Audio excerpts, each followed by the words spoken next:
आप बहुत सारे घरानों के नाम भी जानते होंगे, आपने सुना होगा, जैसे दिल्ली घराना है, पटियाला घराना है, जयपुर घराना है, ग्वालियर घराना है, इस तरह से बहुत सारे घराने हुए, आगरा घराना जैसे। तो आज मैं उन घरानों में से एक ऐसे गायक की, एक ऐसे संगीतकार की मैं बात करने वाला हूं जिनका नाम बहुत ही मशहूर है। वो मुस्लिम गायक हैं, बहुत ही उनका नाम है।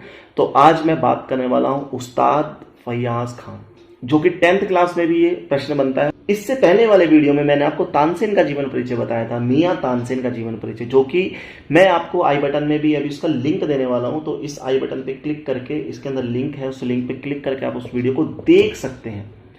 ठीक है, तो अभी अभी हम जो बात करेंगे आगरा घराने की, बहुत ही बढ़िया फनकार, बहुत ही अच्छे, मतलब इतने अच्छे संगीतकार हैं कि जब भी उनका नाम लिया जाता है तो आगरा घराने की चर्चा होती है, या फिर आगरा घराने में जब भी किसी गायक की चर्चा होती है वो उस्ताद फैयाज खान है, उनका नाम तो ज़रूर आता ही आता है। ठीक है, तो मैं आज आपको समझाने वाला, इसमें से कुछ एमसीक्यूज भी बनेंगे और एक प्रश्न जो है 5 नंबर का आपको बनेगा। ठीक है, जो आप जीवन परिचय के रूप में आएगा कि जीवन परिचय क्या है, उस्ताद फैयाज खान का जीवन परिचय क्या है।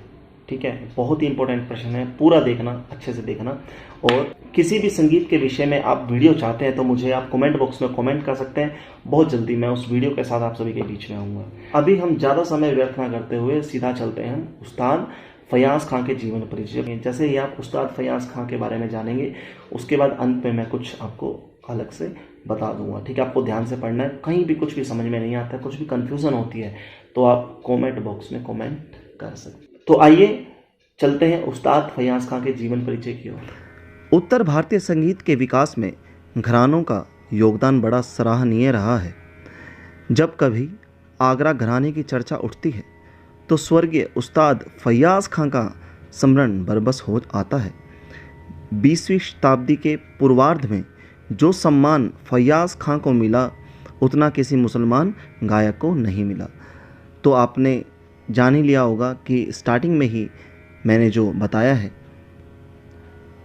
फैयाज खान आगरा घराने से हैं और जब कभी आगरा घराने की चर्चा होती है तो फैयाज खान का नाम ज़रूर लिया जाता है और इनको बहुत ही सम्मान मिला था। आज तक किसी मुसलमान गायक को इतना सम्मान नहीं मिला। उस्ताद फैयाज खान का जन्म सन 1886 में आगरा में हुआ। इनके जन्म से 3-4 माह पहले ही इनके पिता की मृत्यु हो गई थी। इनके पिता का नाम सफदर हुसैन था। इनके नाना ने इनका पालन पोषण किया और उन्होंने ही इनको संगीत की शिक्षा दी।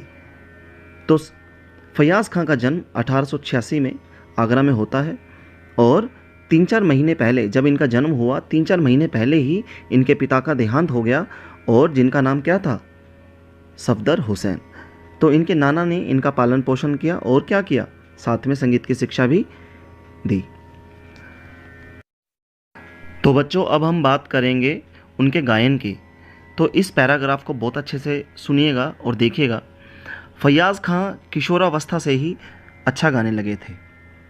कई स्थानों पर इनका कार्यक्रम रखा गया और उसमें ये सफल भी रहे। तत्कालीन मैसूर, मतलब उस समय की बात बता रहा हूँ, उस समय पर मैसूर नरेश इनके गायन से बड़े प्रभावित हुए।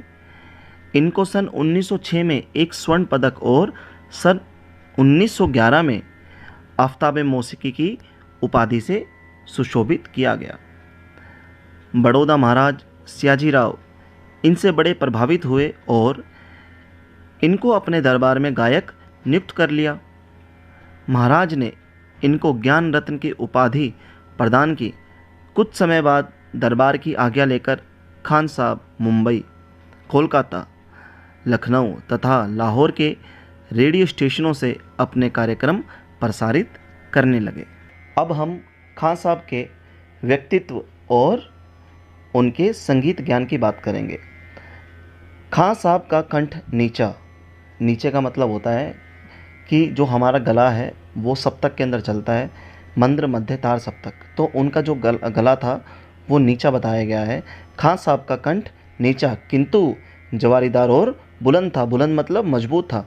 गाते समय सज धज कर बैठते, जब वो गाते थे तो सज धज कर बैठते थे और हीना का इत्र लगाकर पान की डब्बी के साथ बैठते।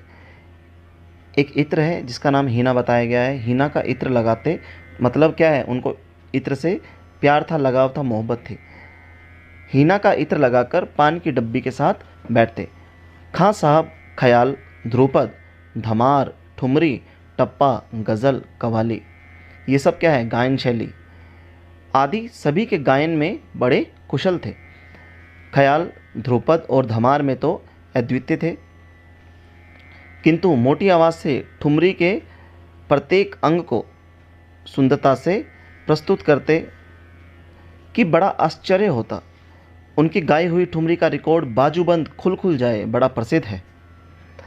उनके स्वर लगाने की रीति आगरा घराने का प्रतिनिधित्व करती है और सुनते ही उस घराने की याद आ जाती है। मतलब अगर उनकी आवाज़ को सुना जाए, उनके स्वर लगाव को सुना जाए तो क्या है, उनकी स्वर की आवाज़ में क्या है, वो अपने आगरा घराने को रिप्रेजेंट करते हैं। और जैसे ही उनकी आवाज़ सुनते हैं तो क्या होता है, उस घराने की, आगरा घराने की याद आ जाती है। उनका यह ढंग उनके शिष्यों में भी थोड़ा बहुत देखने को मिलता है। अब हम बात करेंगे इनके व्यक्तित्व अर्थात स्वभाव की।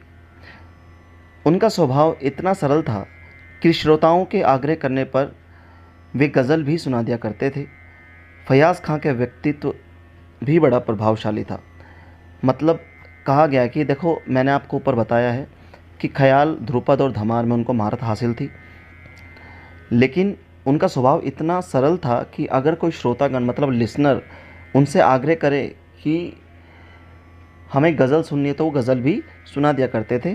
उनका व्यक्तित्व भी बड़ा प्रभावशाली था। इत्र से उन्हें बहुत मोहब्बत थी। जैसे मैं बता चुका हूँ कि हीना नाम का इत्र वो लगा कर बैठते थे।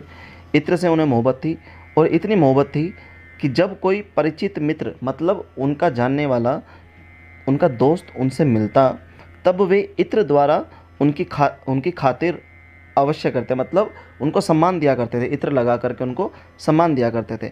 उन्होंने अपनी तालीम और रियाज को सार्थक और सफल बनाया। इनकी सुरीली आवाज़ ने भी इनकी गायन कला का साथ दिया। इनकी गायकी में बड़ी रंगत थी। स्वर, लय और ताल पर इन्हें पूर्ण अधिकार था। इनका राग गायन बहुत अच्छा था। जबड़े की तानों का बहुत प्रयोग करते, किंतु इनकी तानें स्पष्ट, सुंदर और तैयार थी। मतलब यह है कि जो वो तान गाते थे तो जबड़े का प्रयोग करते थे। जबड़े की तान बोलते हैं उसको। जबड़े की तानों का प्रयोग करते थे, लेकिन जब वो ताने लगाते थे तो बड़ी स्पष्ट, सुंदर और तैयार महसूस होती थी, मतलब आपको सुनाई देती थी। वे प्रत्येक राग अलग अलग ढंग से गा सकते थे। अब मैं आखिरी पैराग्राफ रख रहा हूँ। फयाज़ खान ने अपने जीवन काल में बहुत सी बंदिशें सीखी। संगीत के साथ साथ इनको कविता का भी शौक़ था। मतलब वो एक राइटर भी थे, मतलब रचनाकार थे वो।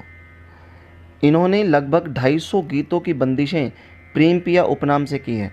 देखो बच्चों, बताया गया है कि उन्होंने 250 गीत मतलब 250 गीतों की बंदिशें प्रेम पिया उपनाम से की है। मतलब उन्होंने लिखी हैं वो गीतें। जब कभी हम शास्त्रीय संगीत की बात करते हैं, राग की बात करते हैं, जब हम बंदिशें गाते हैं तो जिस बंदिश के अंदर प्रेम पिया नाम आ जाएगा तो ये समझ लेना कि वो फयाज़ खान ने लिखी है।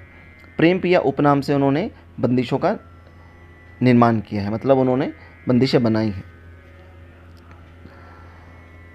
उन्होंने काफ़ी परिश्रम से अपने शिष्यों को भी संगीत सिखाया, जिन्होंने आगे चलकर फयाज़ खां के गानों को जीवित रखा। इस महान गायक का शरीरांत 5 नवंबर 1950 को बड़ौदा में हो गया। आप सभी ने यह पूरा वीडियो देख लिया होगा और उस्ताद फयाज़ खां के जीवन परिचय के बारे में जान लिया होगा। तो आज मैं आपको यही बताने वाला हूं अंत में कि यहाँ पर कोई भी कंफ्यूजन नहीं है। बहुत आसान है और बहुत ही अच्छा जीवन परिचय है। एक कहानी के रूप में हम उनको याद कर सकते हैं। आपने इस वीडियो में अच्छे से जान लिया उनका व्यक्तित्व क्या है, उनका संगीत के प्रति प्रेम क्या है, वो सबका किस प्रकार से सम्मान करते थे, किस प्रकार से उन्होंने अपने शिष्य को तैयार किया, किस प्रकार से उन्होंने बंदिशें गाई, किस प्रकार से उन्होंने अपना नाम रखा। तो ये सब आपको इस वीडियो में देखने को मिलेगा होगा। तो अगर कोई भी कुछ भी आपको पूछना है तो आप मुझे कमेंट बॉक्स में कमेंट कर सकते हैं। Thank you so much. आप सभी का प्यार ऐसे ही बना रहे।